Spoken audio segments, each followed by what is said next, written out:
அதுக்கப்புறம் படம் சொர்க்கவாசல். சரி வாங்க சீக்கிரமாவே இந்த படத்தோட கதைக்குள்ள போயிடலாம். இந்த படம் 1999 இருந்து 2000 வருஷத்துல நடக்கிற மாதிரி தான் காட்டியிருப்பாங்க. இந்த படத்தோட ஆரம்பத்துல கட்டபொம்மா அப்படிங்கிற ஒரு இன்ஸ்பெக்டர் சென்ட்ரல் ஜெயில இருக்கிற ஒரு செல்லுக்கு வேக வேகமா நடந்து போய்கிட்டு இருக்காரு. அப்ப அவரோட வயசு வரல 1969 தான் அந்த ஜெயில கான்ஸ்டபிளா வந்து சேர்ந்தேன். ஊர்ல ஒருத்த மதிக்கல, வேலையை விட்டுலாம்னு அப்ப இருந்த எஸ்பி கிட்ட போயிட்டு, சார் வெளியில இருக்கிற போலீஸ் மாதிரி நமக்கு மரியாதை எல்லாம் இல்ல சார், கொஞ்சம் கூட வருமானமும் இல்ல, நான் வேலையை விட்டு போறேன் சார் அப்படி சொன்னேன். அதுக்கு எஸ்பியும், வாழ்க்கையில 2 பாதை தான் இருக்கு, ஒண்ணு சொர்க்கத்துல முட்டி போடணும், இல்லன்னா நரகத்திலே ராஜாவா இருக்கணும், இதுல எந்த பாதை வேணும் அப்படின்னு நீயே முடிவு பண்ணிக்க அப்படி சொன்னாரு. சொல்லி முடிச்சுட்டு செல்லுல ஒரு கைதி சிகான்னு ஒரு ரவுடியோட பேச கறிக்கட்டையால வரைஞ்சுக்கிட்டு இருக்க, உனக்கு வரையறதுக்கு வேற ஆளே கிடைக்கலையே அப்படின்னு சொல்லிட்டு அவனை அடிச்சு துவைக்கிறாரு. அடுத்து நான் ஜெயில ஒரு பெரிய கலவரம் நடக்குது. அதுல நிறைய கைதிகளும் போலீஸும் செத்து போறாங்க.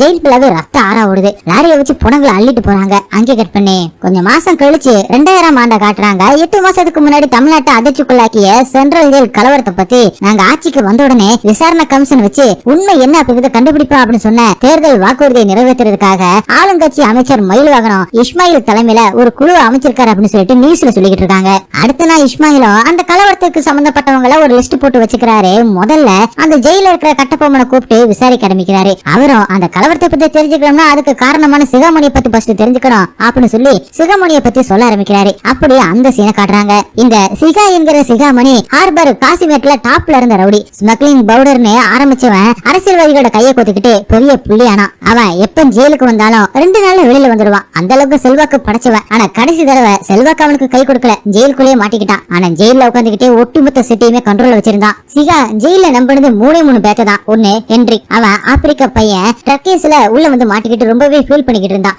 அப்புறம் மதம் மாதிரி ஜீசஸ் சுத்த ஆரம்பிச்சான். கைதிகள் எல்லாத்துக்குமே அவன் தான் இப்ப சர்ச் ஃபாதர் மாதிரி. அடுத்ததா டைகர் மணி, இவதான் சிகாவோட ரைட் ஹேண்ட். வெளியில அப்புறம் ஜெயிலுக்குள்ள அப்படின்னு நடக்கிற எல்லா பிசினஸையும் பாத்துக்கிட்டு இருப்பான். நம்பர் 1 போத கை, வெறி பிடிச்சவன். எப்ப என்ன பண்ணுவான்னு யாருக்குமே தெரியாது. அவன் கோவத்தை கண்ட்ரோல் பண்ணக்கூடிய ஒரே ஆளு ஜிகா தான். 3வது சீலன், சிலோன்காரன். தடா கேஸ்ல மதுரை ஜெயில ஒரு 4 வருஷம் இருந்தான். இப்ப சென்ட்ரல் ஜெயிலுக்கு வந்திருக்கான். ஜெயில அதிக படிச்ச கை, மனசுல சரின்னு படுத்த பேசுறவன். சீலன் கூட பழக பழக சிகாவும் அவன மாதிரி மாற ஆரம்பிச்சான் அப்படின்னு கட்டபொம்மனும் இஸ்மாயில் கிட்ட சொல்லிக்கிட்டு இருக்காரு. அப்படி ஒரு நாள் கென்ட்ரிக் முன்னிலையில சிகாவும் நான்ஸ்தானை எடுத்துக்கிட்டு எந்த பாவத்தையுமே பண்ண மாட்டேன்னு முடிவு எடுக்கிறாரு. இதுக்கு டைகர் மணியும் எதிர்ப்பு தெரிவிக்கிறான். ஆனா சீலன் மட்டும் சிகா கிட்ட உன் மனசுக்கு பட்டதை செய்ய அப்படின்னு சொல்ல, அவரும் இனிமே எந்த ஒரு பாவத்தையுமே பண்ண மாட்டேன்னு நான்ஸ்தானை எடுத்துட்டு கிறிஸ்டினா மாறுறாரு. அந்த நேரத்துல ஹோம் மினிஸ்டர் கட்டபொம்மன் மூலமா சிகா கிட்ட டெலிபோன்ல பேசுறாரு. அப்ப மினிஸ்டர் சிகா கிட்ட, என் மேல நீ கோவமா இருப்பேன்னு எனக்கு தெரியும், அந்த பழைய ஐஏஎஸ் சண்முகம் பெரிய தலைவலியா மாறிட்டு வரான், அவனை ஆளுங்களை வச்சு போட்டு தள்ளு, உன்னை வெளியே வைக்க வேண்டியது என்னோட பொறுப்புன்னு சொல்றாரு. அதை கிட்ட சிகாவும் அமைதியா இருக்க. அப்படியே கட் பண்ணி அந்த சண்முகத்தை கொலை பண்ண அந்த கேஸ்ல தான் ஹீரோப்ப உள்ள வந்தாரு அப்படி சொல்லி கட்டபொம்மனும் கேஸ் ஃபைல் எடுத்து இஸ்மாயில் கிட்ட கொடுக்க, அதை பார்த்த இஸ்மாயிலும், என்னது இது புட்டப் கேஸ் மாதிரி இருக்கே அப்படின்னு கேட்க, அதுக்கு கட்டபொம்மனும், ஹீரோ வெளியில என்ன பண்ணாரு ஏது பண்ணாரு எனக்கு தெரியாது, அதை நீங்க தான் விசாரிக்கணும்னு சொல்றாரு. அப்படியே பாஸ்ட்ல புட்டப் கேஸ்ல கைதாகி ஹீரோவும் ஜெயிலுக்கு வராரு. அவரை பார்த்ததும் அங்கிருந்த போலீஸும், இவன் தான் சிகாவோட ஆளு போல, அவனுக்காக தான் சண்முகத்தை கொலை பண்ணிருக்கான்னு பேசிக்கிறாங்க. அதை கேட்ட ஹீரோவும் கட்டபொம்மன் கிட்ட, சத்தியமா எனக்கு சிகான்னு யாருமே தெரியாது சார், யாரு சார் இந்த சிகா அப்படின்னு கேட்க, அதுக்கு கட்டபொம்மனும், ஒழுங்கா இங்க இருந்து பொழைக்கிற வழியை பாரு, குரல வசதி நியாயம் கேட்கிற இடம் இது கிடையாது, அடிச்சே குண்டு வாங்கி அப்படி சொல்லி உள்ள அனுப்புறாரு. அடுத்ததா லைவ்ல ஹீரோ கல்யாணம் பண்ணிக்கிறதா இருந்த ஹீரோனை இஸ்மாயிலும் விசாரிக்க ஆரம்பிக்கிறாரு. ஹீரோனோ, இங்க இருக்கிறவங்க எல்லாருமே ஹீரோ பத்தி என்ன சொல்லிருப்பாங்கன்னு எனக்கு தெரியும், ஆனா எனக்கு தெரிஞ்ச வரைக்கும் ஹீரோக்கு அதுக்கு சம்பந்தமே இல்ல சார் அப்படி சொல்ல, ஹீரோட பாஸ்ட் லைஃப காட்டுறாங்க. ஹீரோவும் அவங்க அம்மாவும் சேர்ந்து ஒரு தள்ளுவண்டி ஹோட்டல்ல வச்சு ரன் பண்ணிக்கிட்டு இருக்காங்க. அந்த கடைக்கு எதிர்த்தாப்புலதான் ஹீரோன் பூக்களை வச்சிருக்காங்க. ஹீரோவும் ஹீரோனும் ரொம்ப நாளா லவ் பண்ணிக்கிட்டு இருக்காங்க. ஆனா ஹீரோவும் ஒரு ஹோட்டல் வச்சிருக்க அப்புறமா தான் அவன் கல்யாணம் பண்ணிக்கலாம் அப்படின்னு ஹீரோ கிட்ட சொல்லி வச்சிருக்காரு. ஹீரோட கடையில தான் ஐஏஎஸ் சண்முகம் சாப்பிடறதா வழக்கமா வச்சிருக்காரு. அவர்கிட்ட தான் ஹீரோவும் ஹோட்டல் வைக்க லோனுக்கு ஹெல்ப் பண்ண முடியுமா அப்படின்னு கேட்டிருப்பார் போல. அவரும் தன்னால முடிஞ்ச வரைக்கும் ஹெல்ப் பண்ணிக்கிட்டு இருக்காரு. அது மட்டும் இல்லாம ஹீரோட ஃபேமிலில அவரும் ஒரு ஆள் மாதிரி தான். கடந்த 15 வருஷமா இந்த ஏரியாவுல சண்முகம் இருக்கிறதுனால எல்லார்கிட்டயுமே நல்லா பழகுவாரு. அப்படிதான் ஒரு நாள் சண்முகம் ஹீரோ கிட்ட வந்து, உன் லோன் சாங்ஷன் ஆயிடுச்சு, சாயங்காலம் வீட்டுக்கு வந்து சாங்ஷன் லெட்டர் வாங்கிக்கப்பா அப்படின்னு சொல்லிட்டு போயிருக்காரு. அந்த சந்தோஷத்தை ஹீரோன் கிட்டையும் தன்னோட அம்மா கிட்டையுமே சொல்லி இன்னும் சந்தோஷப்படுறாரு. அப்படி லைவ்ல ஹீரோனும் இஸ்மாயில் கிட்ட, ஹீரோட உலகம் ரொம்பவே சின்னது சார், ஹோட்டல் வைக்கணும், அவங்க அம்மாவோட யானைக்கால் சரியாகணும், என்ன கல்யாணம் கட்டிக்கணும், இதை தாண்டி வேற எதுவுமே இல்ல சார் அப்படின்னு சொல்லிக்கிட்டு இருக்காங்க. அங்கே கட் பண்ணி பாஸ்ட்ல ஹீரோட தள்ளுவண்டி கடையில சில ரவுடிகள் சாப்பிட்டுக்கிட்டு, நீங்க வைக்கிற குழம்பு ரொம்பவே நல்லா இருக்கு, என்ன தூள் யூஸ் பண்றீங்க அப்படின்னு கேட்க, அதுக்கு கடையில வேலை செய்யற அண்ணனும், நாங்களே செய்யற மசாலா தான் அப்படின்னு சொல்ல, அந்த ரவுடிகளும், அப்ப கொஞ்சம் மிளகாத்தூள பார்சல் கொடுங்க, எங்க வீட்டுக்கு கொடுத்து அனுப்பி இதே மாதிரி வைக்க சொல்லணும் அப்படின்னு கேட்க, ஹீரோவும் தர முடியாதுன்னு சொல்றாரு. ஆனா கூட இருந்த அம்மாவும், கஸ்டமர் ஆசையை கேட்கறாங்கல்ல, கொடுத்து அனுப்புப்பா அப்படின்னு சொல்றாங்க. அதனால ஹீரோவும் மிளகாத்தூள பார்சல் பண்ணி தராரு. அப்படியே அன்னைக்கு நைட்டு எல்லா வேலையுமே முடிச்சுட்டு ஹீரோவும் கடையில வேலை செய்யற அந்த அண்ணன் கூட பேசிக்கிட்டே வராரு. அப்ப ஹீரோவும் நேற்று சண்முகம் சார் கிட்ட என்ன பேசிக்கிட்டு இருக்கீங்க அப்படின்னு கேட்க, அதுவா நம்ம ஹோட்டலுக்கு நீங்க தான் வந்து ரிப்பன் விட்டணும் அப்படின்னு சொல்லிக்கிட்டு இருந்தேன். அப்புறம் வீட்டுல கொலை உடைஞ்சு போச்சு, பிளம்பர் யாராவது இருந்தா வர சொல்லுங்க அப்படின்னு சொல்லியிருந்தாரு. நான் வேலை ஞாபகத்துல மறந்துட்டேன் அப்படின்னு அந்த அண்ணன் சொல்ல, இதை கேட்ட ஹீரோவும் என்னன்னு நமக்காக எவ்வளவோ பண்ணிருக்காரு, ஒரு ஹெல்ப் கேட்டிருக்காரு, அதை பண்ண முடியலையே, நீ வீட்டுக்கு போ, நான் என்னன்னு ஒரு 8 பாத்துட்டு வரேன் அப்படின்னு சொல்லிட்டு அங்க போயிட்டு குழாவை சரி பண்ணிட்டு வராரு. இத எதிர் வீட்டுல இருந்து மிலிட்டரிக்காரன் பாத்துக்கிட்டு இருக்கான். அடுத்த நாள் சண்முகத்தை பார்த்து சாம்சங் நெட்ல வாங்கலாம் அப்படின்னு சொல்லிட்டு ஹீரோவும் அம்மா கிட்ட ஆசீர்வாதம் வாங்கிட்டு கிளம்பி போறாரு. அப்பதான் சண்முகோட வீட்டை சுத்தி போலீஸ் பொதுமக்கள் இருக்காங்க.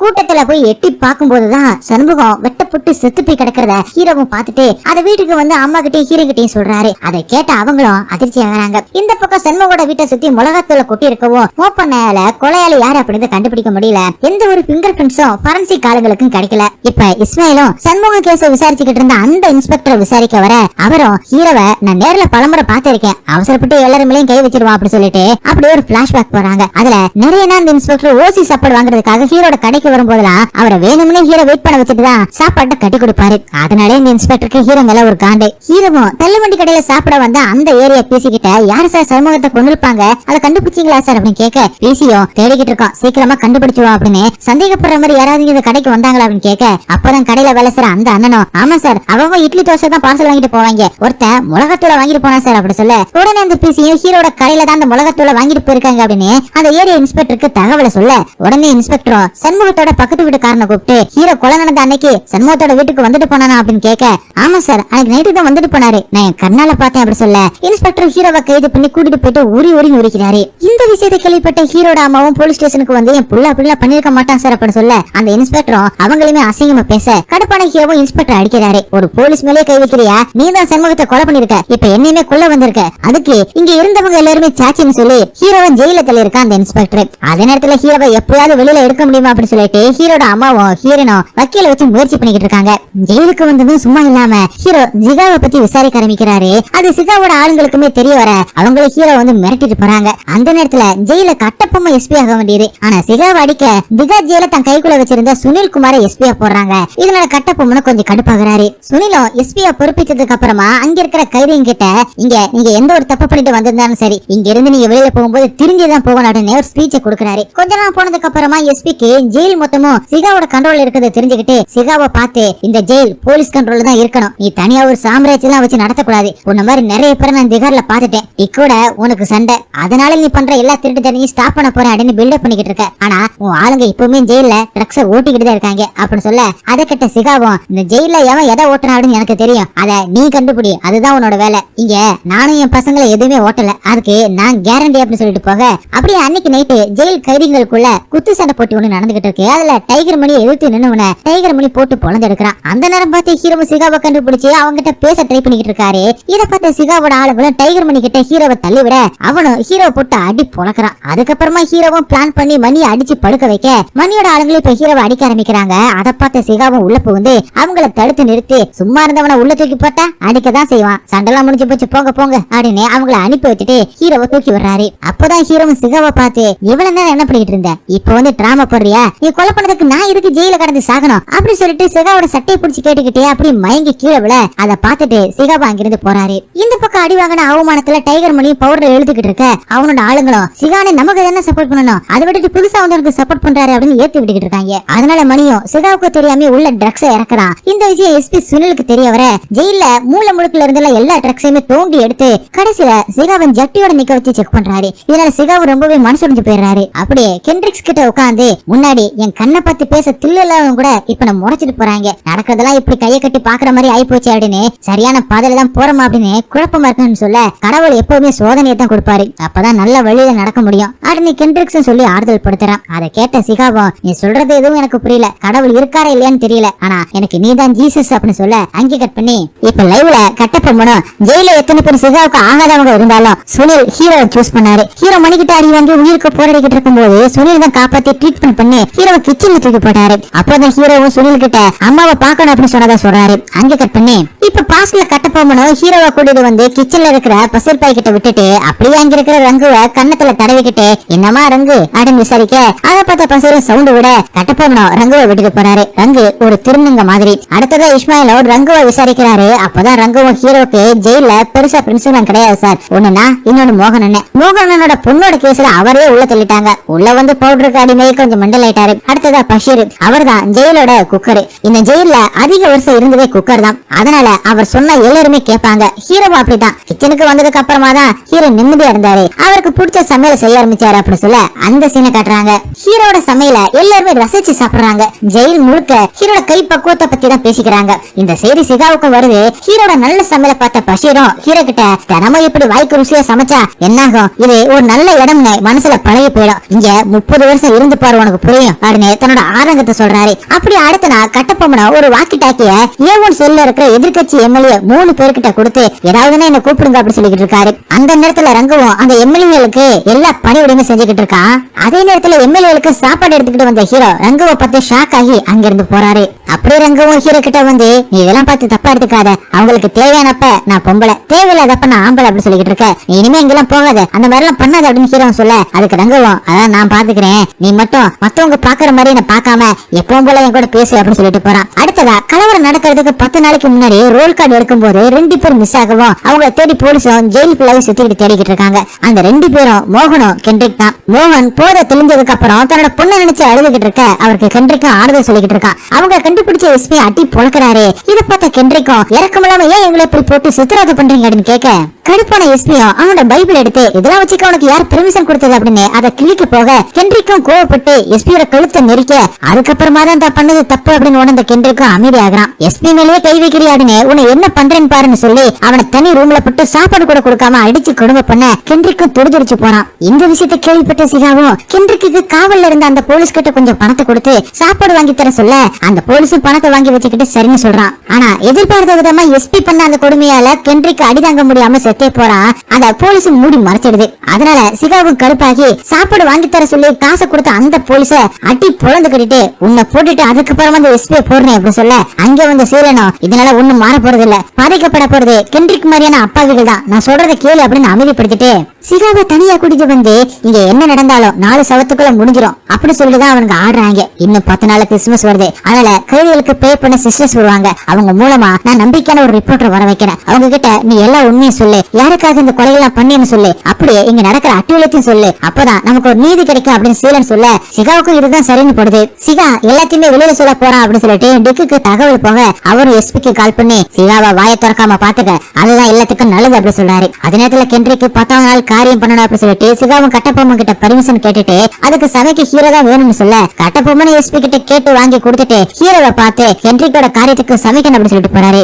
ஹீரோவும் வேற வழி இல்லாம சம்மதிக்க அப்படி வெள்ளிக்கிழமை ஹீரோவும் தனக்கு பெயில் கிடைச்சது வெளியில போலான்னு நம்பிக்கிட்டு இருக்கும் போது எஸ்பி கட்டபொம்மன் அப்புறம் எஸ்பியோட டிரைவர் இவங்க 3 பேருமே ஹீரோவை திங்கட்கிழமை ஒரு வக்கீல பார்த்து பேசிட்டு வரலாம் அப்படின்னு கூட்டிட்டு போறாங்க. போற வழியில ஹீரோவை எஸ்பியும் அவங்க வீட்டுல இறக்கி விட்டுட்டு இப்போ உங்க அம்மாவை பாத்துட்டு வா அப்படின்னு சொல்ல ஹீரோ வீட்டுக்குள்ள போயிட்டு அம்மாவையும் ஹீரோனையும் பாக்குறாரு. அப்ப அவங்களே ஹீரோ கிட்ட நம்ம கடையெல்லாம் விட்டாச்சுப்பா, உன்னை எப்படியாவது வெளியில கொண்டு வருவோம் அப்படின்னு பேசிக்கிட்டு இருக்க அந்த நேரத்துல உள்ள வந்து எஸ்பியின் டைம்ல முடிஞ்சு போச்சு, வா கோர்ட்டுக்கு போலாம் அப்படின்னு சொல்ல ஹீரோவும் வர மாட்டேன் அப்படின்னு அழுது புலம்புறாரு. ஆனா எஸ்பியும் ஹீரோவை விட அப்படியே வண்டியில ஏத்திக்கிட்டு போறாரு. போற வழியில தான் ஹீரோ எஸ்பி கிட்ட சாரி சார், குடும்பத்தை பார்த்ததும் அவங்களை விட்டுட்டு வர மனசு இல்லாம தான் அப்படி பண்ணி அப்படி சொல்றாரு. அப்படியே கோர்ட்டுக்கு வந்து வக்கீல பாக்குறாங்க. அந்த வக்கீலும் ஹீரோவை வேணும்னு இந்த கேஸ்ல மாட்டி விட்டுருக்காங்க. சிகாவோட ஆளுங்க வாயை திறந்து உண்மையை சொன்னா ஹீரோக்கு பெயில் கிடைச்சிடும் நம்பிக்கை கொடுக்கறாரு. அதனால எஸ்பியும் ஹீரோவை திரும்ப ஜெயிலுக்கு கூட்டிட்டு வராரு. அந்த நேரத்துல ஹீரோவும் அப்ப சிகா வாயை திறந்தா எனக்கு பெயில் கிடைச்சிருமா அப்படின்னு கேட்க அதுக்கு கட்டபொம்மனும் அவளை ஆளுங்கன்னு தாண்டி அவனை எப்படி பேச வைக்கிறது அப்படின்னு சொல்ல அப்ப டிரைவரும் அதெல்லாம் ஈஸி சார், சிகாவை தனியா தூக்கினா பேச வச்சிடலாம் அப்படின்னு சொல்லிட்டு வரான். அப்ப கட்டபொம்மனும் அவனை அவ்வளவு ஈஸியா தனியெல்லாம் வர வைக்க முடியாது அப்படின்னு சொல்லிட்டு இருக்க யாராவது மெடிக்கல் எமர்ஜென்சின்னு வந்தா ஜிஹெச்சுக்கு கூட்டிட்டு போற அந்த சாக்கலை தூக்கிடலாம் அப்படின்னு சொல்ல அதை கேட்ட ஹீரோவும் எப்படியாவது பெயில் கிடைச்சு வெளியில போனா போதும் அப்படின்னு நினைக்கிறாரு. அதனால எஸ்பி ஒரு டாக்டர் கிட்ட ஹீரோவை கூட்டிட்டு வந்து அவர்கிட்ட இருந்த ஒரு பவுடரை வாங்கி ஹீரோ கிட்ட கொடுத்துட்டு நீ சமைக்கிறதுல இதை கலந்து விடு, இது வெறும் பேடி வர வைக்கிற ஒரு பவுடர் தான் அப்படி சொல்றாரு. அதனால ஹீரோவோ அந்த பவுடரை வாங்கிட்டு சமயக்கட்டுல நிக்கிறாரு. அங்கே கட் பண்ணி கென்ட்ரிக்ஸ் காரியத்துக்கு சமைச்ச அந்த பிரியாணிய சிகாவோட சொல்ல இருக்கிற எல்லாருக்குமே ஹீரோவும் பசிரும் போட்டுக்கிட்டு இருக்காங்க. அவங்களும் சரக்கு போட்டுக்கிட்டு பிரியாணி சாப்பிடுறாங்க. அப்ப மணியோட ஆளுங்க கிட்ட சிகாவும் வந்து இந்த பவுடரை ஓட்டுறதை மட்டும் நிறுத்துங்கடா, டே உள்ள நிறைய பேர் காவ வாங்கிருச்சுடா அப்படின்னு சொல்றாரு. அந்த நேரத்துல பசிரும் ஹீரோ கிட்ட இன்னும் கொஞ்சம் பேர் தான் இருக்காங்க, அவங்களுக்கு நீ போட்டுட்டு உனக்கு கொஞ்சம் எடுத்து வச்சுக்க அப்படின்னு சொல்லிட்டு கிளம்புறாரு. அந்த நேரத்துல ஒரு ஓரமா கென்ட்ரிக்க நினைச்சு சிகாவும் சீலன் கூடயும் மோகன் கூடயும் சரக்கடிச்சுக்கிட்டு மறுபடியும் சுகத்துல மறுபடியும் குடிச்சுக்கிட்டு இருக்கும் போது அங்க வந்த டைகர் மணியும் அண்ணா போதும்னா அதிகமா குடிச்சிட்டேன், நான் இனிமே உள்ள ட்ரக்ஸ் எல்லாம் ஓட்ட மாட்டேனே, முதல்ல சாப்பிடு, நான் சாப்பிட்டு எடுத்து வந்து தரேன் அப்படின்னு சொல்லிட்டு நேரா ஹீரோ கிட்ட வந்து பிரியாணியை போட சொல்ல ஹீரோவும் வெறும் குஸ்காதான் இருக்குன்னு சொல்றாரு. அப்ப அவருக்கு பக்கத்துல ஒரு பாக்ஸ்ல பீஸோட பிரியாணி இருக்கிறத பார்த்துட்டு இதை கொடு அப்படின்னு மணியும் கேட்க அது எனக்கு அப்படின்னு ஹீரோவும் சொல்ல அந்த காதல கூட வாங்கிக்காம எடுத்துட்டு வந்து சிவா கிட்ட கொடுக்குறான் மணி. சிவாவும் சாப்பிட்டு முடிச்சுட்டு நேரா ஹீரோ கிட்ட வந்து நீ சமைச்சது நல்லா இருந்துச்சுன்னு சொல்ல ஹீரோவும் அமைதியா இருக்காரு. அதை பார்த்து சிவாவும் திங்க சோத்து மேல சத்தியமா சொல்றேன், எனக்கு அந்த சமூகத்தோட கொலைக்கு எந்த ஒரு சம்பந்தம் இல்ல, என்னையுமே சேர்த்துதான் இதுல சிக்க வச்சிருக்காங்க. அன்னைக்கு மினிஸ்டர் என்கிட்ட சமூகத்தை கொல்லணும் அப்படின்னு சொன்னப்ப நான் முடியாதுன்னு சொல்லிட்டேன். அந்த கொலையை யார் பண்ணது அப்படின்னு விசாரிக்க சொல்லிருக்கேன், சீக்கிரமா கண்டுபிடிச்சிடலாம், நாளைக்கு என்ன வந்து பாரு அப்படின்னு சொல்லி அனுப்புறாரு. ஆனா அடுத்த ராத்திரியில சிகாவும் வயிறு வலிக்குது அப்படின்னு சொல்லி கத்த உடனே எஸ்பியும் கட்டப்பொம்மனும் சிகாவை தூக்கிக்கிட்டு ஜிஹெச்சுக்கு ஆம்புலன்ஸ்ல கூட்டிட்டு போயிட்டு இருக்காங்க. அப்பதான் எஸ்பியும் சிகா கிட்ட உன்னை முடிக்கிறதா இருந்தா எப்பவே முடிச்சிருப்பேன், ஆனா ஹோம் மினிஸ்டர் தான் உன்னை வேலூர் ஜெயிலுக்கு மாத்த சொன்னாரு அப்படின்னு சொல்லிட்டு இருக்கும்போது சிகாவும் செத்து போக பயிர் போன எஸ்பியும் இந்த விஷயத்தை ஜெயில இருக்கிற ஒரு பையனுக்கு கூட தெரியாம பாத்துக்காடுன்னு கட்டப்பொம்மன் கிட்ட சொல்ல கட்டப்பொம்மனும் சிகாவோட ஆளுங்களை பிரிச்சு தனித்தனி செல்ல போறாரு. அடுத்த நாள் ஹீரோயினும் ஹீரோவோட அம்மாவும் ஹீரோட வேலுக்காக கோர்ட்டுக்கு வராங்க. அதே நேரத்துல ஹீரோவும் எப்படியும் வேல் கிடைச்சிடும் அப்படின்னு சொல்லிட்டு சாமியை வேண்டிக்கிட்டு மோகன் கிட்ட சொல்லிட்டு எஸ்பிய பாக்கலாம்னு சந்தோஷமா நடந்து வந்துகிட்டு இருக்காரு. அதே நேரத்துல சிகா இறந்து போனது அவங்க ஆளுங்களுக்கு தெரிய வர அவனுங்க செல்ல உடச்சிட்டு வந்து டிடில இருந்து 4 போலீஸ் எல்லாத்தையுமே கொண்டு போட்டுட்டு ஜெயில ஃபுல்லாவே கண்ட்ரோல் எடுத்துக்கிறாங்க. அதுக்கு மணிதான் தலைமை தாங்குறான். இத பார்த்த ஹீரோவும் வெளியில போக முடியாத நினைச்சு கத்தி கதறிட்டு கிச்சன்ல வந்து சோகமா உட்காந்துக்கிறாரு. அதே நேரத்துல மணிக்கு ஆகாதவங்களும் மணியை போட்டு தொலை ஸ்கெட்ச் போட்டுக்கிட்டு இருக்காங்க. அதே நேரத்துல எஸ்பியும் அங்க வந்து கட்டப்பொம்மனை பார்த்து அவங்க கண்ட்ரோல்ல இருக்கிற வரைக்கும் என்ன பண்ணிக்கிட்டு இருக்கீங்கன்னு சண்டை போட சார் நாங்க வெறும் 20 பேர் தான் சார், ஆனா அவனுக்கு 2000 பேர் சார், எங்களால எப்படி சார் கண்ட்ரோல் பண்ண முடியும் அப்படின்னு சொல்லிட்டு இருக்காரு. அந்த நேரத்துல மணியை பார்த்து சீலனும் நீ என் பின்னாடி இரு, நான் கண்டிப்பா சிகாவோட சாவுக்கு அவங்களை பதில் சொல்ல வைப்பேன் அப்படின்னு சொல்ல அவன் சரின்னு சீலனுக்கு பின்னாடி நிக்கிறான். சீலனும் எல்லாரையுமே கூட்டிட்டு வந்து எஸ்பிக்கு முன்னாடி நிக்க வச்சு ஒரு செல்லுக்குள்ள எவ்வளவு பேரை தான் அடைச்சு வைக்கணும் அப்படின்னு ஒரு சட்டம் இருக்கு, அதை முறையா கடைபிடிங்க, அப்புறம் விசாரணை கைதிகளுக்கு 6 மாசத்துக்குள்ள தீர்ப்பு வழங்கணும், அதுக்கு மேல சிகாவை திட்டப்பட்டு கொலை செஞ்ச இப்பவே எஃப்ஐஆர் போட்டு கைது செய்யணும், இதுதான் எங்களோட கோரிக்கை அப்படின்னு சொல்ல அதை கிட்ட எஸ்பியும் சீலன் கிட்ட உன்னை அறிவாளி நினைச்சேன், ஆனா இப்ப முட்டாள்தனமா பேசிக்கிட்டு இருக்க, ஒழுங்கா உன் ஆளுங்களை கூட்டிட்டு அமைதியை கலைஞ்சுப்போ இல்லனா சுட்டு தொலைடுவேன் அப்படின்னு சொல்லி மிரட்ட நான் எதிர்பார்த்த மாதிரி தான் நீங்க பண்ணிக்கிட்டு இருக்கீங்க, எங்களோட கோரிக்கைகளை நீங்க நிறைவேற்றல அப்படின்னா நீங்க ரகசியமா வச்சிருக்கிற அந்த எதிர்கட்சி எம்எல்ஏ 3 பேருமே கொண்டு போட்டுருவேன் அப்படின்னு சொல்லி அவங்கள நல்லா அடிச்சு கையெல்லாம் கட்டி எடுத்துட்டு வந்து போட்டுட்டு 3 எதிர்கட்சி எம்எல்ஏ ஜெயில செத்து போனா என்ன நடக்கும்னு நீங்களே யோசிச்சு பாருங்க, உங்களுக்கு 30 நிமிஷம் தான் டைம், இல்லனா இவங்களை கூறு கூட போட்டு அனுப்புவேன் அப்படின்னு சொல்ல அதை கேட்ட எஸ்பி ஆடி போயிடுறாரு. அங்கே கட் பண்ணி லைவ்ல கட்டப்பொம்மனும் எம்எல்ஏவை அங்க வச்சிருக்கிறது ஒரு சில பேருக்கு தான் தெரியும், ஆனா கைதிகளுக்கு எப்படி தெரிஞ்சிச்சுன்னு எங்களுக்கு தெரியல அப்படின்னு எம்எல்ஏவை அவங்க கண்ட்ரோல எடுத்ததுக்கு அப்புறமா நிலைமை கைமீறி போயிடுச்சு அப்படி சொல்லிக்கிட்டு இருக்க அப்படி பாஸ்ட காமிக்கிறாங்க. கோர்ட்ல உட்காந்துக்கிட்டு இருந்த ஹீரோட அம்மாவுக்கும் ஹீரோனுக்கும் ஜெயில நடந்த அந்த கலவரத்தை பத்தி கேள்விப்பட்டு பதட்டமாகறாங்க. அதே நேரத்துல ஹீரோ கிட்ட ரங்குவோம் நீ எதுக்கும் பயப்படாத, சேலன் கண்ட்ரோல் எடுத்துக்கிட்டாருல அவர் பாத்துப்பாரு அப்படின்னு நம்பிக்கை கொடுத்துக்கிட்டு இருக்கான். ஆனாலும் ஹீரோ எதையும் நினைச்சு பயந்துகிட்டே இருக்காரு. அடுத்தத மணியும் தன்னோட ஆளுங்க கிட்ட சிகா அண்ணன் குடிக்காத குடியா அடிக்காத சரக்கா அவர் எப்படி சித்தாருன்னு பேசிக்கிட்டு இருக்க அவனோட ஆளுங்களும் வயசாகுதுல அண்ணனுக்கு ஒரே மாதிரி இருப்பாங்க அப்படின்னு சொல்லிக்கிட்டு இருக்காங்க. அப்பதான் மணிக்கு ஹீரோ கடைசியா வச்சிருந்தா அந்த சாப்பாட்டை கொடுத்தது ஞாபகம் வருது, அதனால ஹீரோ தான் ஏதாவது கலந்து கொடுத்து கொண்டுட்டா அப்படின்னு அதுக்கு வாய்ப்பு இருக்குன்னு நினைச்சுக்கிட்டு ஹீரோவை அடிக்கிறான். அப்பதான் ஹீரோவும் நான் இதுவும் கலந்தெல்லாம் கொடுக்கல, அது எனக்கு வச்சிருந்த சாப்பாடு அதான் நீ பிடிக்கி கொடுத்துருக்கா அப்படின்னு சொல்ல அதை காதல் கூட வாங்கிக்காம ஹீரோவை மணி அடிக்கிறான். அப்பதான் பஷீரும் அங்க வந்து நான் தான் ஹீரோவை தனியா சாப்பாடுல எடுத்து வைக்க சொன்னேன், நீதான் அதை பிடிக்கி கொடுத்திருக்க, சாப்பாட்டுல எதுவும் கலந்துருக்க வாய்ப்பு இல்ல அப்படின்னு சொல்லி மணி அனுப்புறாரு. அப்படியே ஹீரோவும் என் பக்கம் நின்னதுக்கு தேங்க்ஸ்னு பஷீர் கிட்ட சொல்லிட்டு போறாரு. அப்படியே இங்க டிக்கும் நேர்ல வந்து கட்டப்பொம்மன் கிட்ட எம்எல்ஏ பத்தி விசாரிச்சுட்டு எஸ்பிய பார்த்து உன் கண்காணிப்புல இருக்கும்போது எப்படி சிகா செத்து போன அப்படின்னு சவுண்ட விட்டு வெளியே அனுப்பிட்டு உள்ள இருக்கிற எம்எல்ஏக்கு ட்ரீட்மெண்ட் பண்றதுக்காக 2 டாக்டர் அனுப்புங்க, அதுல ஒரு ஆள் போலீஸா இருக்கணும் அப்படின்னு கட்டப்பொம்மன் கிட்ட சொல்ல அவரும் சரின்னு சொல்லிட்டு போறாரு. அவரை வெளிமறிச்சு எஸ்பியும் சிகா சாகும் போது நீங்களும் தானே கூட இருந்தீங்க அப்புறம் எதுவுமே பேசல அப்படின்னு கேட்க அதுக்கு கட்டப்பொம்மனும் சார் நீங்க நேரா மினிஸ்டர் கிட்டே பேசுற ஆளு, அது மட்டும் இல்லாம சிவா சாகிறதுக்கு முன்னாடி என்ன நடந்துச்சுன்னு எனக்கு தெரியாது அப்படின்னு சொல்லிட்டு போறாரு. அப்படியே எம்எல்ஏகளுக்கு ட்ரீட்மெண்ட் பார்க்க வந்த அந்த டாக்டர்ல ஒரு ஆள் போலீஸ் அப்படிங்கறத மணியும் கண்டுபிடிச்சு அவனை கொல்ல போக இவனுங்களை கொண்டா நமக்கு ஒரு பிரயோஜனம் இல்ல அப்படின்னு சீலன் தடுக்கிறாரு. அதனால மணியும் ஒரு எம்எல்ஏவோட நாக்க வெட்ட போற அந்த சமயத்துல ஹீரோவும் சாப்பாடுலாம் ரெடி ஆயிடுச்சு எடுத்துட்டு வரவா அப்படின்னு சீலன் கிட்ட வந்து கேட்க ஹீரோவை பார்த்த மணியும் எம்எல்ஏவோட நாக்க வெட்டு நீ சிகாவை கொல்லல அப்படிங்கறத நான் நம்புறேன், அது மட்டும் இல்லாம சண்முகம் கேஸ்ல இருந்து நான் வெளியில எடுக்கிறேன் அப்படி சொல்ல ஹீரோவை எதையுமே யோசிக்காம நாக்க வெட்டி போட்டுட்டு போறாரு. அத பார்சல் பண்ணி மணியும் டிக்கு அனுப்புறான். அதை பார்த்து டிக்கும் பயந்து போயிடுறாரு. அங்க கட் பண்ணி அன்னைக்கு உள்ள போன டாக்டர் இஸ்மாயிலும் விசாரிக்க ஆரம்பிக்கிறாரு. அப்பதான் அந்த டாக்டரும் ஹீரோ கரெக்டா நாக்க வெட்டினாரு, அத நான் பார்த்தேன், அவருக்கு அதுல எக்ஸ்பீரியன்ஸ் இருக்கிற மாதிரி தெரியுது, அது மட்டும் இல்லாம சிகாவோட பாடிய நான் தான் போஸ்ட்மார்ட்டம் பண்ணேன், அதுல நாங்க கொடுத்த அந்த பேதி மாத்திரைக்கு பதிலா வேற ஏதோ ஒரு சப்ஸ்டன்ஸ் தான் சிகாவோட உடம்புல இருந்துச்சு, இத நான் எஸ்பி கிட்டமே ரிப்போர்ட் பண்ணி அப்படின்னு சொல்றாரு. அப்படியே எங்க பாஸ்ல ஹீரோவை நாக்க வெட்ட வச்ச அந்த விஷயம் பஷீருக்கு தெரிய வர அவரும் கோவமா மணியோட கணத்துல ஒரு அறைய விட்டுட்டு என்னடா பண்றீங்க, எல்லாத்தையுமே காவ கொடுக்கதான் அப்படி பண்ணிக்கிட்டு இருக்கீங்களா, பார்த்து ஒழுங்கா இருந்துக்குங்க அப்படின்னு மிரட்டிட்டு வராரு. அதே நேரத்துல டிக்கும் கைதிகள் கிட்ட நீங்க கேட்ட மாதிரி சிகாவை கொண்டவங்களை கண்டுபிடிக்கிறதுக்காக ஒரு தனி குழுவை அமைக்க ஆர்டர் வாங்கிட்டேன், அது வரைக்கும் எஸ்பி சஸ்பென்ஷன்ல தான் இருப்பாரு அப்படி சொல்ல, அதை கேட்ட மணியும் அப்ப அடுத்த கோரிக்கைகள்லாம் எப்ப நிறைவேற்றுவீங்க, இப்படியே பண்ணா சரிப்பட்டு வராது, நான் எம்எல்ஏவை கொண்டு அனுப்புறேன் பாத்துக்கங்க அப்படின்னு சொல்லிட்டு கோவமா கத்தி எடுத்துட்டு வந்து அந்த எம்எல்ஏவை கொல்ல போக எங்க பிரச்சனை பெருசாக போகுது அப்படின்னு நினைச்சுக்கிட்டு ஹீரோவும் அவனை தடுத்து நிறுத்த முயற்சி பண்றாரு. இன்னொரு பக்கம் சீலனும் நீ பண்றதெல்லாம் சரியில்லை அப்படின்னு மணிக்கிட்ட சொல்ல, அதுக்கு மணியும் அப்ப நீதான் போலீஸாலா, இந்த பக்கமும் பேசுற அந்த பக்கமும் பேசுற,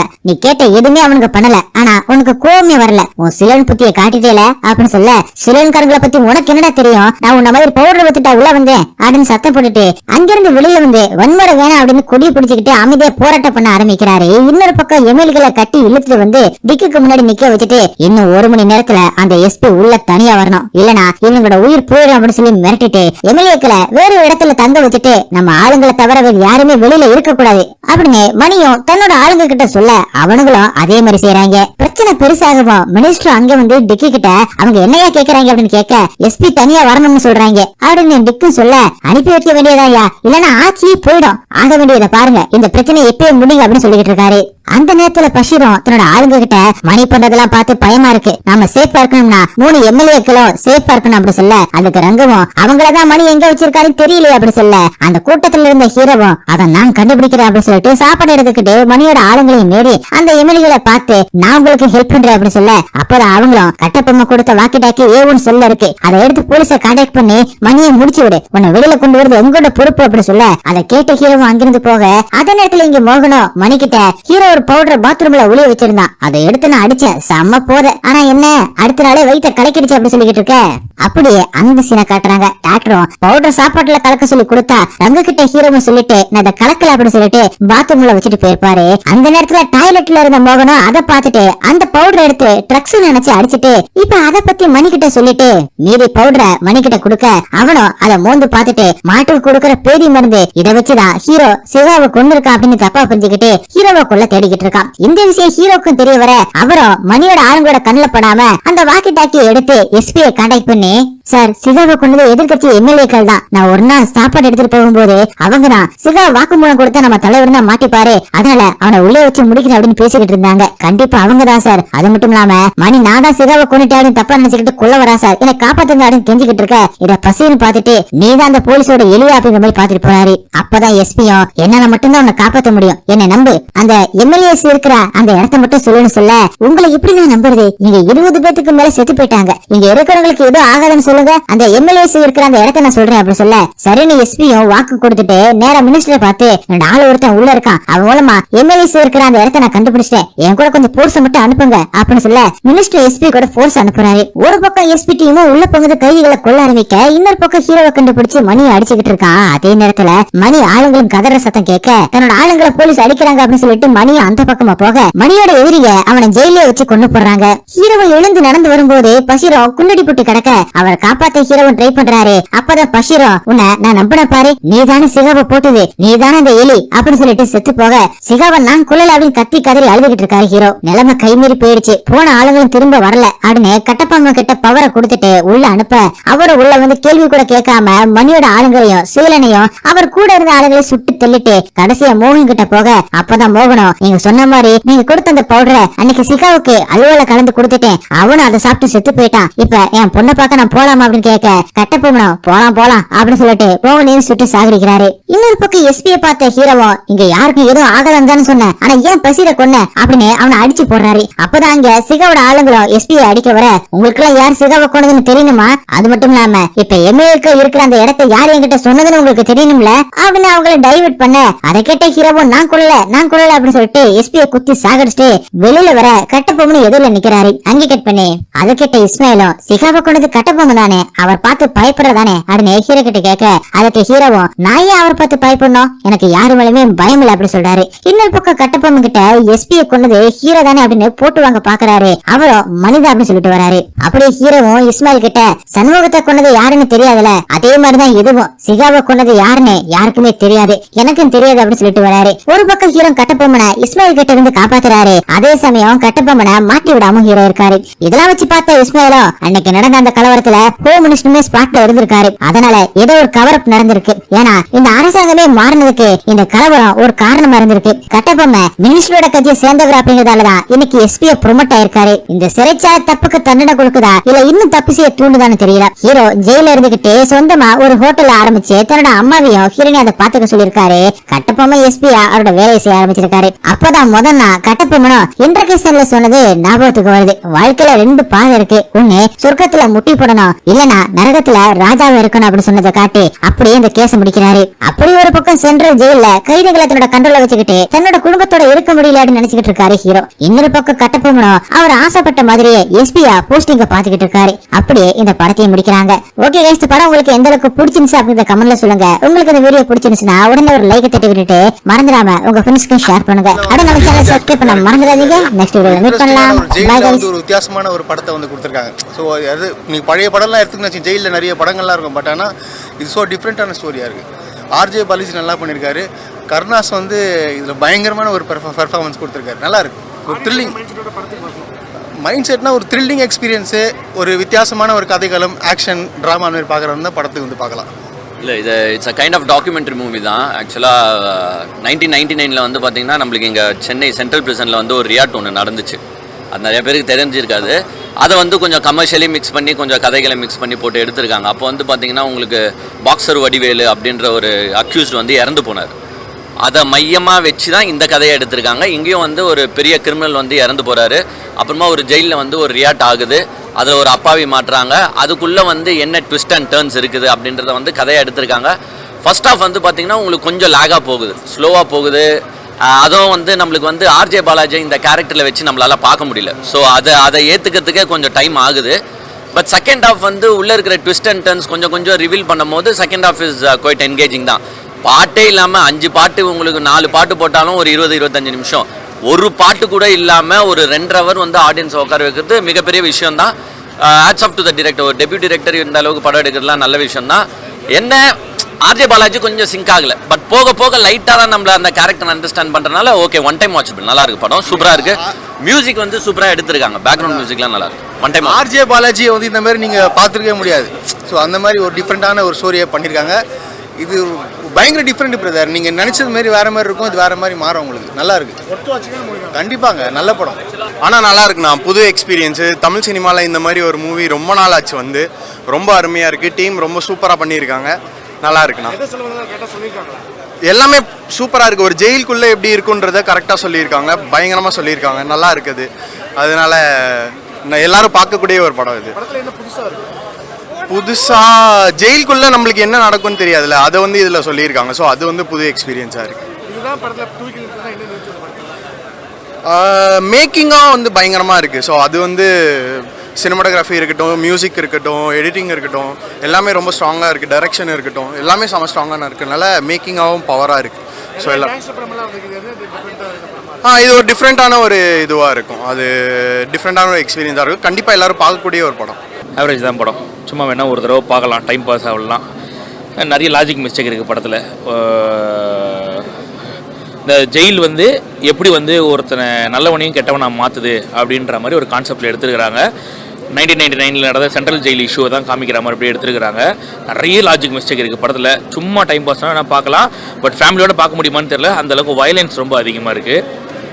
எனக்கு தெரிஞ்சு ஆர்ஜே பாலாஜிக்கு வந்து இந்த ரோல்லாம் செட் ஆகலை. காமெடியாகவே அவர் பண்ணிட்டு போகலான்ற மாதிரி தோணுச்சு. பரவாயில்ல, ஓகே. படம் மேக்கிங் சூப்பராக இருக்குது. படம் மேக்கிங் நல்லா பண்ணியிருக்கிறாங்க. அதனால் ஒரு டேரக்ஷனில் கூட ஒரு மெச்சூரான டேரக்ஷன் தெரிஞ்சுது. பட் ஆனால் ஒரு சில லாஜிக் மிஸ்டேக் மட்டும் தான் இருக்குது படத்தில். நிறைய இருக்குது ஆக்சுவலாக. இதில் என்னென்னா ஒரு சில விஷயம் நம்மளால் ஏற்றுக்க முடியாது. இதெல்லாம் உண்மை, இதெல்லாம் உண்மைக்கு மாறா இருக்குது அப்படின்ற மாதிரி ஒரு விஷயங்கள் போகும். அதை வந்து படத்தில் வந்து நம்ம அப்படியே காட்டுறது. நம்ம வந்து படம் ஆரம்பிக்கும் போது விருமாண்டி மாதிரி ஒரு கான்செப்டில் ஆரம்பிக்கும். இந்த மாதிரி என்ன நடந்துச்சு, ஒரு கேஸ் ஃபைல் இன்வெஸ்டிகேஷன் மாதிரி. அதுக்கப்புறம் இந்த வட சென்னை மாதிரி இருக்க போகுது இந்த படம். அந்த மாதிரி ஒரு கிளாரிட்டியில் வருதுன்னு பார்த்தேன். இது அதுக்கிட்டலாம் போகாது இது. பட் ஆனால் டேரக்டர் வந்து ஒரு நல்ல டேரக்டர்ன்ற மாதிரி தெரியுது. ஆனால் இப்போ நம்ம எதிர்பார்த்த அளவுக்கு பெருசாக இல்லை. எதிர்பார்த்தலாம் இந்த படத்துக்கு வந்தீங்கன்னா கண்டிப்பாக உங்களுக்கு டிசப்பாயின்ட் பண்ணுறேன் இந்த படம். சும்மா ஒரு தடவை என்ன பார்க்கலாம். ஒரு படம் வந்து நல்லா தான் ப்ரோ வந்தது. குறை சொல்கிற மாதிரி எதுவும் இல்லை. அங்கங்கே கொஞ்சம் ஸ்லோ இருக்கும், பட் பரவாயில்ல. இந்த கதை இப்படி தான் ரவுண்டாக சுற்றும். அது வந்து ஒரு இடத்துல நடக்கிற கதை, ஜெயிலை சுற்றி நடக்கிறது. ஸோ அது அந்த மாதிரி தான் நடக்கும். கொஞ்சம் ஸ்லோவாக தான் இருக்குது, பட் பரவாயில்ல. இல்லை அவர் வந்து பாராட்டணும். ஏன்னா அவர் வந்து டிஃப்ரெண்ட் ஸ்கிரிப்டை சூஸ் பண்ணுறாரு. இந்த மாதிரி ட்ரை பண்ணுறது வந்து தமிழ் சினிமாவுக்கு பெஸ்ட்டு. இல்லை வயலன்ஸ் சொல்கிற மாதிரிலாம் இது அவ்வளோ வயலன்ஸ்லாம் இல்லை. பட் கதைக்கு தேவைன்றதுக்கு மட்டும் வச்சுருக்காங்க, அவ்வளோதான் அது. இல்லை கைதிலாம் வேறு, இது வேறுங்க. இது டோட்டல் டிஃப்ரெண்ட் ஸ்கிரிப்ட். கைதிக்கு இதுக்கும் சம்மந்தம்லாம் இல்லை. நல்லாயிருக்கு பார்க்க. ஆனால் இது கிறிஸ்டோ சேவியர் வந்து மியூசிக் ரொம்ப ப்ளஸ் பாயிண்ட்டாக இருக்குது இந்த படத்துக்கு. ஏன்னா ஒரு இடத்துலையும் ஒரு ஸ்க்ரீன் ஸ்லோ ஆகும்போது ஹை ஆகும்போது அவருடைய பிஜிஎம் வந்து ரொம்ப தூக்கி விடுது. அது பிஜிஎம் பெஸ்ட்டாக இருக்குது. ஒர்த்து வாட்சுன்னு சொல்லலாம். பிடிச்சவங்களுக்கு அந்த டிஃப்ரெண்ட் ஸ்கிரிப்ட் சூஸ் பண்ணுறவங்களுக்கு இது பிடிக்கும். ஜென்ரல் ஆடியன்ஸ் பிடிக்குமான்னு தெரில. படம் சூப்பராக இருந்துச்சு. எனக்கு ரொம்ப பிடிச்சி. ஆர்ஜே பாலாஜி ஆக்டிங் செம்மையாக இருந்துச்சு படத்தில். ஒரு கேரக்டரும் ரொம்ப ப்ராப்பராக எழுதியிருந்தாங்க. எனக்கு ரொம்ப பிடிச்சிருந்தது. இந்த படம் ஏ ரேட்டட் தான் சொல்லியிருந்தாங்க. வயலன்ஸ் அதிகமாக இருக்குது. அது பார்க்க நல்லாயிருக்கு. விஷுவலாக நல்லாயிருக்கு. செம்மையாக இருக்குது பார்க்க. என்ன புதுசாக எப்படி சொல்கிறது, ஜெயிலில் எப்படி கேங் ஃபார்ம் பண்ணி எப்படி கொலை பண்ணுறாங்க, அந்த எல்லாமே நம்ம நல்லா ப்ராப்பராக கேரக்டரைஸ் பண்ணியிருந்தாங்க. எல்லாமே நல்லா இருந்துச்சு பார்க்க. குடும்பத்தோடு பார்க்குறது கொஞ்சம் கஷ்டம்தான். பட்டு படம் நல்லா இருக்கு. ஆனால் ஒரு கேரக்டரும் நல்லா எழுதி ப்ராப்பராக ரைட் பண்ணி ஸ்க்ரீன் பிளேலாம் நல்லா எங்கேஜிங்காக பண்ணியிருக்காங்க. அதனால கிரிப்பிங்காக இருக்குது. அது பக்காவாக இருக்குது பார்க்கலாம். பார்த்தீங்கன்னா ஒரு அப்பாவி வந்து எப்படி ஜெயிலுக்கு போய்ட்டு ஒரு கிரிமினலாக மாறினாருங்கிறது தான் இந்த படத்தோட கதை. இதில் வந்து ரொம்ப ஒரு இன்டென்ஸான ஃபிலிம், ரொம்ப இன்டெப்த்தாக வந்து காமிச்சிருக்காங்க. படத்தை வந்து டெக்னிக்கல் குவாலிட்டி ரொம்ப சூப்பராக இருக்குது. ஷார்ட்ஸ் வச்சதும் சரி, ஆக்டிங்கில் வேலை வாங்கினதும் சரி, எல்லாமே ரொம்ப நல்லா பண்ணியிருக்காங்க. ஆர்ஜே பாலாஜி ரொம்ப அருமையாக நடிச்சிருக்காரு. அவர் கரியரில் ரொம்ப ஒரு டிஃப்ரெண்ட்டான ஃபிலிம் இந்த படம். எஸ்பி கேரக்டர் ஒருத்தர் பண்ணியிருக்காரு. அவரோட ஆக்டிங் மாத்திரம் தான் கொஞ்சம் ஆவரேஜாக இருந்துச்சு. மற்றபடி எல்லாருமே ரொம்ப சூப்பராக நடிச்சிருக்காங்க. கருணாஸுக்கு ரொம்ப ஒரு பெரிய கேரக்டர். அவர் ரொம்ப த்ரூ அவுட்டாக வர்றாரு. ரொம்ப ஒரு நல்ல கேரக்டர் பண்ணியிருக்காரு. அதே மாதிரி நட்டி வந்து ஃபுல்லாக இன்வெஸ்டிகேஷன் பண்ணிட்டு இருக்காரு. அவரும் வந்து நல்ல கேரக்டர் பண்ணியிருக்காரு. செல்வராகவனுக்கு வந்து ரொம்ப ஒரு பவர்ஃபுல் கேரக்டர் கொடுத்துருக்காங்க. ஃபர்ஸ்ட் ஹாஃபில் வந்து ஒரு பெரிய ஒரு தாதா டான் வந்து ஜெயிலுக்குள்ள ஒரு டான் மாதிரி இருக்கார். அவர் ரொம்ப ஒரு பவர்ஃபுல்லான ஒரு கேரக்டர் பண்ணிகிட்டு இருக்காரு. செகண்ட் ஹாஃபும் வந்து கதை வந்து அவரோட கேரக்டரை பேஸ் பண்ணி தான் வந்து ட்ராவல் ஆகுது. ஓவராலாக ஒரு ரொம்ப இன்டென்ஸான ஃபில்மு. வயலன்ஸ் வந்து ரொம்ப ஹெவியாக இருக்குது. ஸோ அதனால் ஃபேமிலி ஆடியன்ஸுக்கு இது கொஞ்சம் பெருசாக சூட் ஆகுது. இன்னொன்று குழந்தைங்க பார்க்க முடியாது. ஆனால் படம் வந்து ஆல்ரெடி ஏ சர்டிஃபைடு. ஓவராலாக ஒரு நல்ல ஒரு இன்டென்ஸான ஒரு ஃபில்மு. செகண்ட் ஹாஃப் கொஞ்சம் லேக் இருக்குது. பட் ஓவராலாக ஒரு நல்ல இன்டென்ஸான ஒரு ஃபில்ம். எதுவுமே எதிர்பார்த்து வரல. படம் சூப்பராக இருந்துச்சு. அதில் எனக்கு படம் பேசிகிட்டே தான் இருக்காங்க. ஆனால் போரே அடிக்காமல் இன்ட்ரெஸ்டிங்காக சூப்பராக போயிடுச்சு சொல்லுவேன். படம் நல்லா இருந்ததுங்க. ஆர்ஜே பாலாஜி சாரோட ஆக்டிங் ரொம்ப நல்லா இருந்தது. இதுக்கு முன்னாடி பண்ண படத்தை விட இது நல்லா டிஃப்ரெண்ட்டாக பண்ணியிருக்காரு. நல்ல ஆக்டிங் ஸ்கோப் உள்ள ஒரு இது ப்ரூவ் பண்ணியிருக்காரு அவர். ஸ்க்ரீன் பிளே வந்து கொஞ்சம் புரிஞ்சுக்கிறதுக்கு டஃப்பாக இருக்குது. ஆனால் ஒரு 2-3 டைம்ஸ் பார்த்தா தான் ரிலேட் பண்ணி புரிஞ்சுக்க முடியும்னு நினைக்கிறேன். பட் ஓகே, பரவாயில்ல. ரொம்ப இதுவாக போகல. செகண்ட் ஹாஃபில் நிறைய விஷயம் கொஞ்சம் ரிவீல் ஆகிற மாதிரி இருக்குது. அதான் ஒரு கொஞ்சம் கன்ஃபியூஷன் ஸ்டேட்டில் தான் இருக்குது படம். But okay. ஏன்னா ஃபேமிலியோடு பார்க்குறது கொஞ்சம் கஷ்டங்க. கொஞ்சம் ஏன்னா வைலன்ஸ் நிறைய இருக்குது. அதனால் ஃபேமிலி அண்ட் கிட்ஸோடு பார்க்குறது கொஞ்சம் கஷ்டம். ஓகே. ஒரு ஒன் டைம் வாட்ச் பண்ணலாம். நல்லா இருந்துச்சு ப்ரோ படம். அதான் ஜெயில் மூவி அந்த மாதிரி விசாரணை அந்த மாதிரி எதிர்பார்த்து வந்தேன். நல்லா இருந்தது. கைதி அந்த மாதிரி இருந்தது. ஃபுல்ஃபில் பண்ணியிருக்கு. கொஞ்சம் ஸ்லோவாக போச்சு. கேரளா மலையாள மூவிஸ் மாதிரி கொஞ்சம் ஸ்லோவாக போச்சு. மற்றபடி கதை ஆக்சுவலாக என்ன நடந்த ஸ்டோரி எடுத்துருக்கான்னு எனக்கு நல்லா இருந்துச்சு. இல்லை சீரியஸாக இன்னொரு படம் நடிச்சிருக்காரு நினைக்கிறேன். ரன் பை பிரியன் அந்த மாதிரி தான் இருந்துச்சு. இதில் நல்லா நடிச்சிருக்காரு. அவர் நல்லா அருமையாக நடிச்சிருக்காரு. அதனால் அவர் ஆர்ஜே பாலாஜினா அது தெரில. அது ஒரு கேரக்டராக தான் பார்த்த மாதிரி இருந்தது எனக்கு. ஒர்த்து வச்சு. ஃபர்ஸ்ட் ஹாஃப் நல்லா இருந்தது. செகண்ட் ஹாஃபில் என்னமோ ரொம்ப ஸ்லோவாக போய் கதையே எங்கேயோ போயிட்டு ஃபர்ஸ்ட் ஹாஃப் வரைக்கும் நல்ல கதையாக இருந்துச்சு. ரெண்டாவது கதை வேற கதைக்கு போயிட்டு நல்லா இல்லை. அதில் ஒரு லேடி மாதிரி ஒருத்தர் பண்ணியிருக்காரு. மேலே இருக்கார். அவர் செம்மையாக பண்ணியிருந்தார். அவர் தான் ரொம்ப நல்லா பண்ணியிருந்தார். அவரை பார்த்தேன், சொல்ல முடியல. இதில் சொல்லிடுறேன். இப்போ செம்மையாக பண்ணியிருந்தீங்க. அவர் கேரக்டர் மட்டும் தான் நல்லா இருந்தது. படம் உண்மையிலே நல்லா இருந்தது. செல்வராகவன் சாரோட ஆக்டிங் ரொம்ப இந்த படத்தில் ரொம்ப நல்லா இருந்தது. எனக்கு என்னென்னா அவருக்கு ஏற்ற ஒரு ஆர்ஜே பாலாஜி இது வரைக்கும் அவருக்கு ஏற்ற ஒரு சப்ஜெக்டை வந்து ரொம்ப அழகாகவே கொண்டு போயிருந்த மாதிரி இருந்தது. இதில் எனக்கு ரொம்ப பிடிச்சது அப்படின்னா ஒரு பையன் நடிச்சிருப்பாரு. ஆக்சுவலி திருநங்கைங்கிற மாதிரி நடிச்சிருப்பாரு. அவரோட கேரக்டரும் சூப்பராக இருந்துச்சு உண்மையிலே படத்தில். அதுக்கப்புறம் பார்த்தீங்கன்னா ஒரு ரொம்ப யதார்த்தமான ஒரு படமாக இருந்தது. விறுவிறுப்பாக இருந்த மாதிரி இருந்தது. கிளைமேக்ஸ் சூப்பராக இருந்துச்சு. ஆக்சுவலி வந்துட்டு பார்க்கலாம். அதாவது ரொம்ப ஓவராக நீங்கள் எக்ஸ்பெக்டேஷன் பண்ணுற அளவுக்குலாம் கோலா அந்த மாதிரிலாம் இல்லை. பட் நீட்டாக கொண்டுட்டு போயிருக்காங்க. நம்ம ரொம்ப நாள் கழிச்சிட்டு ஒரு கேங்ஸ்டரோட கதை, அதில் ஒரு அப்பாவி ஆடு மாட்டினா திருப்பி அது எப்படி சிங்கமாக மாறுது அப்படிங்கிறது தான்